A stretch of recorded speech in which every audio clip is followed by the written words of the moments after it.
Yes, they are. This one, for example, a fleshy woman and a child sitting on the beach early in the morning.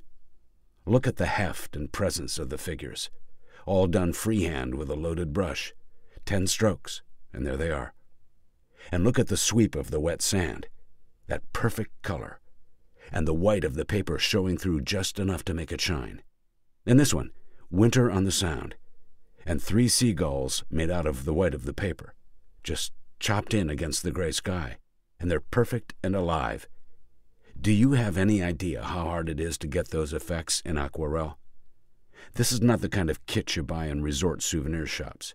It's nearly as good as anything Winslow Homer or Edward Hopper ever did in the medium. You get that word, nearly? I use it because that's the story of his life as an artist. Nearly. He didn't ever take it that extra foot into greatness. He checked at the fence. And it wasn't just that he was an illustrator.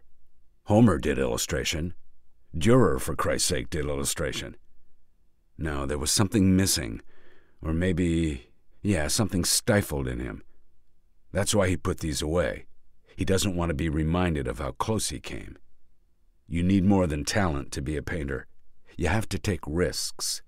You have to not give a shit. You have to be open to, I don't know what it is, to life, God, truth, some kind of other stuff. It's a business, art, but not just a business. And you know what the really horrible thing is? He knows it. He knows it. He knows what kind of gift he threw away. And that knowledge made a poison in this house, a curse. And that sad, ruined woman they just dragged away knew it too. And she took it all in. She tried to absorb the poison. She fucking carried it so that he could still be jaunty C.P. Wilmot with his little straw hat and his romantic cape, traipsing about her house and chasing cunt. He's a vampire. Perfect manners, charming, beautiful clothes. Come in. I only want to suck your blood. I can see he's got his fangs into you too, darling. He's given you the line about how he needs a woman who understands genius, about how the rules that regular people have to follow don't apply in his case, how he'll make you immortal with his brush. And so on and on. She looked at me like I was a traffic accident, one of those mashed beer can ones with blood on the glass, where you can imagine what happened to the people inside, but you can't take your eyes away. She jumped to her feet while I was still yapping away and walked out of the room without another word. The strange thing about this little encounter was that while I was talking, it came into my mind why I was so reluctant to leave Oyster Bay. Looking at those pictures, it was like a concentrated elixir of my childhood. The beach, the flats, the water, the boats, my mother wrapping me in a sweater on the beach on a cool evening, and Charlie's hand over mine on the warm tiller of her little sailboat the summer she taught me how to sail, and the smell of low tide, and always the sparkle and play of light on the water. I used to lie face down on the dock and stare at it, like a mystic stares at a mandala, the door to a higher existence. I was born there. I never really lived anywhere else but there and in the city during school, and even then I'd come home every summer. After Melanie walked out, I went up the back stairs to the Widow's Walk and stood out in the breeze, and looked at the lights on Lloyd's Point and Center Island, and the channel markers, red and green, and beyond the Black Sound, the glow of Stamford on the Connecticut shore. Charlie and I used to sneak up here at night when we were kids. We'd stand by the railings wrapped in blankets and be pirates and explorers until Mother came up and yelled us back to bed, but not much of a yell because she used to do the same thing when she was a girl. And now Charlie's entombed, and Mother's entombed, rotting alive, and he's still trotting around like nothing's wrong, with his new honey, although he's probably in a deeper tomb than either of them, when you think about it. But not me. I said to myself, I'm not going to be buried alive. Not here, not anywhere. It fucking broke my heart, but that day I performed a homectomy on myself, without anesthesia, and left, and never lived there again. I seem to recall you had a car and helped me move out, or maybe it was someone else, and I started living in the ruined factory on Walker Street. I worked like a bastard for 5 weeks, throwing out a ton of trash, tangles of wires, rusted machinery, then putting down tile on the splintered floors, wiring the place, hauling cabinets up 5 flights of stairs, plus a stove, a kitchen sink, and the hot water heater.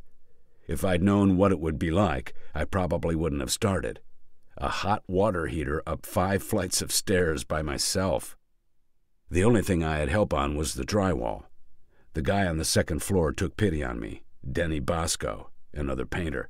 He saw the ton of drywall stacked on the sidewalk and told me I should hire some guys from the labor exchange on the Bowery to haul it up, and I did.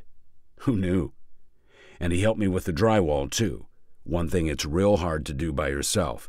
You can't hold a panel up over the baseboard and nail it in unless you have 3 hands. He was the oldest inhabitant around there. Been living in the building since Soho was a decaying industrial neighborhood. You had to have an AIR sign outside the building, artist in residence, so that if there was a fire, the firemen would know to look for a charred corpse. He said he used to sit up on the roof at night, this was back in the late 60s, and look out toward Canal, and except for the neon glow from Chinatown, which was a quarter the size it is now, you could see nothing but blackness and a few little lights from the lofts of the pioneers. He told me that it was going to get worse, that the parasites are moving in, like they do any time the artists generate a little life in a neighborhood. The rich come to suck at it and make it dead again. A prescient guy, Denny, as it turned out. A week later, I rented a paint sprayer and masked the windows, and my face, and sprayed the whole interior white. The paint was barely dry when, as we'd arranged, Suzanne showed up with a U-Haul full of furniture. I was glad to see her, and I carried the stuff up in a pretty good mood, although it was mainly really heavy pieces from her parents' house, and I thought it would be a nice day, moving into a place we were going to live together in. But I noticed she was in one of her dark phases. She sat on a chair smoking, and didn't really respond when I started joking and playing around about where we were going to put the different chairs and dressers and all, like I was an interior decorator. Really, the place looked kind of grungy still, despite all my work, and I thought that was what was bringing her down. She was disappointed. "But no," she said, "I'm pregnant." And the usual, "Are you sure?" "Yeah, almost 2 months late. And she's had the tests and all. And how did it happen? I thought you were on the pill." And she sort of lost it then, like, "Oh, I knew you'd say it was my fault, and my life is over, and my career is just taking off." Which was mainly that she sang on open mic nights in a couple of clubs in the East Village, and there was a guy who said he was from a record company and gave her a card, but I didn't mention that. And I said, "Well, what do you want to do?" She was crying by then, and I hugged her and said I loved her, and whatever she wanted was okay with me. Abortion or have the baby, we'd manage. The girl gets pregnant, and either you get rid of it or you have it, and your life flows into a different channel than you thought it would. We went back and forth about it quite a few times. First, she wanted to abort, and I didn't. And then she didn't, and I did.